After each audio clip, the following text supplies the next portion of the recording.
Jennifer, you've had a really fantastic career being a publicist in your 20s, your 30s, a young working mom and graduating through the ranks. Can you share a little bit, a couple of experiences that you may have found sort of on either end of your spectrum, whether it was when you were a young mom trying to cope with the world around you that you were in as you were paving your way, or now as you're a little bit more seasoned, the reactions that you may have against you in your working environment? Yeah, that's interesting. When I started, I was, 22 right out of college and working at NBC, and within 5 months handling, this was in the 90s, and that was a good time to be there.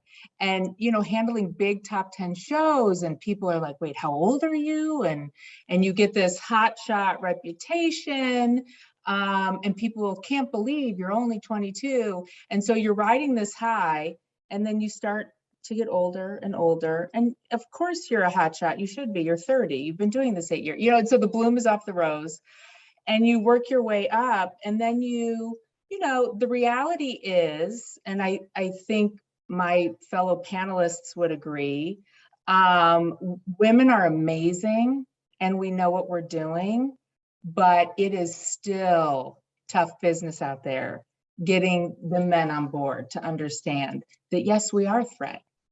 And yes, we do mean business. So, then you become, you get married, or you don't, or you start to have kids, and you start to see some biases, which I'm sure everybody in it for different reasons have had biases, and you see how difficult it can be, and opinions of what a working mother will mean for the company. And it's not necessarily seen as a positive.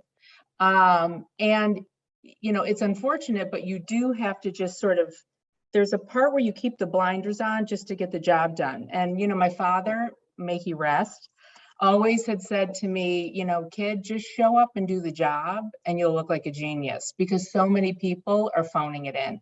And it's true. And you mentioned that about people in these big leadership positions who aren't leaders.